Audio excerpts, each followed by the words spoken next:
Dizem que por trás de uma grande fortuna sempre tem um grande crime. Hoje eu venho contar a minha história de como eu me tornei uma grande empresária sendo doméstica, empregada doméstica. Sou de Cachoeiras, Paraná, e venho de uma família muito pobre, uma família de 11 filhos. O meu pai era alcoólatra, a minha mãe trabalhava na agricultura de café e também como lavadeira de roupa. Na época, a cidade era muito pequena e tinha muita gente pobre, pessoas carentes, então o emprego, os empregos eram muito pouco e ganhavam, quando conseguíamos, ganhavam muito pouquinho também, pois as pessoas não tinham condições de pagar melhor. Uma prima que morava em São Paulo, que trabalhava de doméstica, ela certa vez veio a Cachoeiras para visitar a nossa família e os pais dela e me convidou para trabalhar em uma mansão em São Paulo. Eu não conhecia, nunca tinha viajado para lugar nenhum, eu só conhecia Cachoeiras, nunca tinha viajado para outro estado. Aceitei, fiquei muito feliz. Peguei uma sacola, juntei 4 pecinhas de roupa que eu tinha, nada mais disso, e os meus documentos, na época eu tinha 17 anos, e fui muito feliz para São Paulo. Os meus planos era trabalhar e mandar dinheiro para ajudar a minha família, pois nós passávamos muita necessidade, chegávamos a passar até fome, não tinha muitas vezes nem o que calçar. Chegando em São Paulo, fiquei abismada, com tantos prédios altos, tantas avenidas largas e cheias de carro, e fui trabalhar na bendita mansão. Chegando lá, não foi o que eu pensei. Eu era apenas um objeto, uma escrava. Chegando lá, uma senhora já idosa me recebeu e me avaliou como se eu fosse um objeto. Eu era muito novinha, não tinha estudo, aprendi só até a 3ª série, mas sabia ler e escrever muito bem, assinar o meu nome. Foi passando os tempos e eu não tinha folga, trabalhava de domingo a domingo, só tinha folga no domingo à tarde.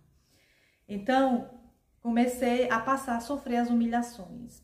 A dona Heloísa, que era a minha patroa, e o seu José Mendonça, um dos empresários mais ricos de São Paulo, ela não fazia nada, ela não trabalhava, a única coisa que ela fazia era organizar jantares, comprar joias em Milão e outros países, né, viajar para gastar o dinheiro. E o seu José Mendonça, um homem muito ocupado, que vivia em reuniões, viagens para o exterior, e pouco tempo ele ficava em casa. Então, eu fui me adaptando e já fazia 2 anos que eu estava trabalhando nessa mansão. Certa vez, a minha mãe me escreveu uma carta dizendo que a minha irmã, Lourdes, estava muito mal, com infecção no pulmão, e que precisava de dinheiro para o hospital, ou então ela não ia resistir. Fiquei desesperada, conversei com a minha patroa e ela apenas falou que o problema da minha família era da minha família e não dela, e ela não podia fazer nada. Pedi um empréstimo para ela, mas ela não quis me dar. Fiquei muito triste, desesperada. Contei para minha mãe, escrevi outra carta para minha mãe em desespero falou que íamos perder a minha irmã. Eu trabalhava na parte da tarde limpando os closets e tinha um quarto, que era o quartinho das joias, que já fazia um bom tempo que eu trabalhava, né, há mais de 2 anos, quem limpava esse quartinho era eu. Então, eram muitas joias, tinha muitas pedras preciosas, como jade, rubi, diamante e outras mais. Joias que ainda estavam com preço que nunca nem tinha saído da caixa. E havia um broche de diamante que foi comprado em Milão. Era um broche de pedras muito preciosas, de pedras de diamantes. O broche era muito precioso. Então, eu pensei de pegar aquele broche, como havia muitas joias, porque ela tinha uma doença, né? A dona Heloísa, ela tinha uma doença de comprar, principalmente joias. Todas as vezes que ela ia no exterior, ela trazia joias diferentes e de muito valor. E peguei o broche e fiquei apreensiva, né? Pois escondi o broche, pensei em vender aquele broche, pois eu sabia que ali tinha muito valor, que todas aquelas joias eram de muito valor, principalmente as que tinham as pedras preciosas. Então, fui até um joalheiro à tarde, no outro dia à tarde, Nessa noite eu não dormi, fiquei preocupada. E todas as vezes que a dona Heloísa olhava para mim, na minha cabeça vinha que ela havia descoberto que eu tinha pego o broche. Fui até um joalheiro que tinha no centro e pedi para ele avaliar. Quando ele viu aquela joia, ele ficou abismado.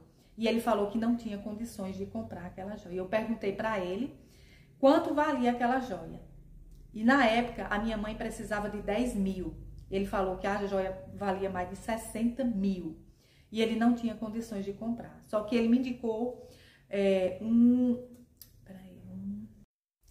Ele me indicou um sheik das Arábias que trabalhava com joias em São Paulo, joias preciosas. Me deu o endereço e eu tive que esperar mais alguns dias, pois eu não podia estar saindo, podia alguém desconfiar. E aí consegui ir até esse joalheiro e ali ele avaliou a minha joia e ele disse que só podia pagar 40 mil. Mas eu não quis nem saber, pois ali... como eu estava precisando de mandar o dinheiro para minha mãe, para que ela pudesse, os médicos pudessem salvar a vida da minha irmã, então eu não contei a história, recebi. Era uma fortuna, era muito dinheiro. Aquele dinheiro eu podia trabalhar 10 anos que eu não ia conseguir ganhar trabalhando de doméstica como eu trabalhava. Peguei aquele dinheiro trêmula, coloquei em uma sacola e ele ficou muito preocupado, pois na época já havia muitos roubos, mas eu falei para ele que morava pertinho e estava tudo tranquilo. Cheguei em casa, contei esse dinheiro, guardei no quartinho dos fundos, que era onde eu dormia, escondi por baixo do colchão, rasguei o colchão, escondi essa grana. Passou-se os dias e eu ficava muito nervosa quando alguém ia para o lado do meu quarto, pois quem entrava no quarto era eu, mas muitas vezes a outra empregada também ia até lá. Então, com o passar dos dias, eu consegui ir até o banco, depositei o dinheiro para minha mãe, demandei 15 mil, né, para ela e guardei o outro dinheiro. Esse outro dinheiro, eu abri uma conta no meu nome e foi passando os anos e eu sofrendo os meses e eu passava muita humilhação, mas eu já estava com o meu pé de meia garantido. E fiquei com medo, depois eu comecei a pensar como, no dia que ela descobrisse, procurasse aquele broche, o que eu ia falar para ela, se quem limpava as joias era eu. Tive uma ideia. Fui novamente ao joalheiro, o mesmo que me comprou o broche, e pedi para que ele fizesse uma relíquia, né, um broche falso, né, mas que fosse idêntico àquele. Porque eu falei que aquele broche era a herança da minha avó, e eu queria ficar pelo menos com uma réplica. Então ele pediu um tempo, né? E ele fez o broche. Com mais ou menos 15 dias, ele pediu que eu fosse buscar o broche. O broche ficou idêntico. Então eu descansei o coração, pois se ela procurasse o broche, ela ia achar que era o original. Só que o original eu já havia vendido. Então ele fez a réplica e eu coloquei no mesmo lugar, do jeito que estava. Então eu tive a ideia de continuar fazendo isso. Eu sabia que era crime, eu sabia que se alguém descobrisse, eu ia presa e estava ferrada. Mas eu achei era uma estratégia legal. Sempre fui muito inteligente. Sei que isso é pecado. Hoje eu me arrependo? Não me arrependo, pois hoje tudo que tenho foi através da minha estratégia que eu tive e das humilhações que eu passei. Como escrava, não era empregada, mas era assim uma escrava, fui cuspida na cara. Muitas vezes fui diminuída como se fosse um lixo. Então, foi a minha vingança. Continuei fazendo a mesma coisa. Outra vez peguei um colar, não muito chamativo, mas um colar simples, mas muito valioso. Pedi para que ele fizesse também uma réplica. Depois vendi o colar original para ele. E assim fui fazendo. E fui acumulando uma grande fortuna.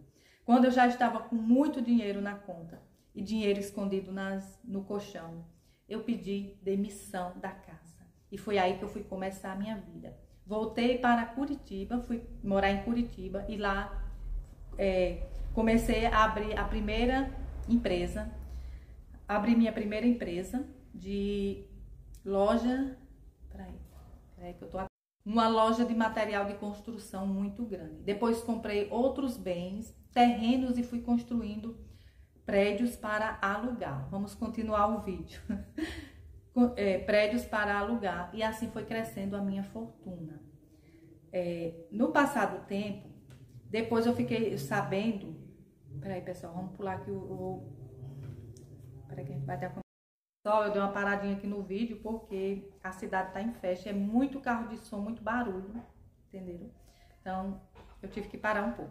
Então, a Eliette disse que enquanto a fortuna dela só crescia, né, com essa ideia, né, maluca que ela teve de vender as joias, né, as joias que eram mais esquecidas, né, e mandar fazer réplicas e colocar no lugar. Então, ela disse que se comportava como antes, né? Normalmente, submissa, obediente, fazia tudo que os patrões mandavam, mas ficava sempre por trás das paredes, escutando, né? Vendo as reuniões, né? Disfarçadamente, como se fosse invisível, e aprendendo mais e mais com o próprio patrão, né? Que era um grande empresário e sabia trabalhar e ganhar dinheiro. Então, eles viajavam muito, principalmente para o exterior. E quando eles viajavam, a dona Heloísa, ela levava a chave do quartinho das joias. Certa vez, como ela era sempre foi muito inteligente, assim diz a dona Eliette, né? Ela disse que teve uma ideia de mandar fazer uma cópia da chave, pois os patrões iam viajar, ia passar uma semana em Milão. E ela teve uma ideia de mandar fazer a cópia escondido. Assim ela fez. Pediu a chave para limpar lá o quartinho. E ela inventou uma desculpa. E ela disse que saiu, né? Foi na avenida e pediu para que o chaveiro, aqueles chaveiros que ficam com barracas na calçada, isso. Para que ele fizesse uma chave. E ela disse que também nessa hora ficou muito nervosa, pois houve uma demora. E ela disse que ficou muito com medo porque a dona Heloísa havia entregue a chave do quartinho das joias para ela. Mas deu tempo, ela chegou em casa e ela inventou uma desculpa que havia ido na farmácia, pois ela estava sentindo muita dor de cabeça. E aí ela disse que passa na farmácia, compra o medicamento, né, para a patroa ver que ela havia saído para comprar o remédio, né? E ali a dona Heloísa já estava nervosa procurando a chave. E aí ela, com a cópia, né, escondida, ela vai na cozinha, cheguei até a copa, fingi que estava na copa e entreguei a chave para ela. E ela pediu que aquilo nunca mais se repetisse, pedi desculpas. Só que eu já estava com a cópia do quartinho. Quando a dona Eliette viajou, na semana que eles viajaram, foi a semana que eu realmente dei aquela inclinada na minha fortuna. Peguei um conjunto de colar, peguei mais outro broche com pedras de rubi e peguei mais outro kit. Fui até o joalheiro. O joalheiro perguntou para mim de onde eu tirava tanta aquela joia. Eu falei que era a herança da minha avó, pois ela havia deixado as joias comigo. E a única herdeira só tinha eu de herdeira. Então, aquele joalheiro não perguntava mais nada, pois ele tinha muito interesse em comprar aquelas joias. Então, nessa semana, ele trabalhou muito, pois ele teve que fazer muitas réplicas. E com um mês depois, eu fui recebendo as réplicas e colocando no mesmo lugar. Quando eu limpava as réplicas, ficava idêntica à original. Passou-se o tempo e aí pedi demissão. Recebi o dinheiro, recebi o meu tempo de trabalho em dinheiro, muito pouco, pois não dava nem para ficar um mês sem trabalhar. Só que eu já estava com minha fortuna formada. E ali saí muito satisfeita, agradecendo a eles. E eles achando, né, os meus patrões achavam que havia feito algo muito bom, que eu era muito ingênua, mas só que ali eles se enganaram. Pois eu vim embora para o Paraná. Hoje eu vivo no Paraná, vivo muito bem. Sou uma das maiores empresária, né, no ramo do comércio e no ramo e tem também em fazenda, né? Tenho criações de gado, de ovelhas, e é isso o meu relato de hoje. Hoje sei que o que eu fiz é muito feio e um grande crime, mas torno a dizer, não me arrependo do que fiz. Tenho meus filhos todos formados e ajudo a minha família. Sempre que eles precisam, eu posso ajudá-los. Deixo aqui o meu relato. Muito obrigada por contar a minha história. Lembrando que os nomes estão todos trocados, tá certo, pessoal? Então é essa a história, né, da Eliette. Os nomes estão todos trocados, viu? Para não complicar ninguém. E aqui tá o relato dela, tá certo? Quem gostou, deixa aí o like e vão me seguindo para mais histórias como essa, tá bom? Tchau, tchau.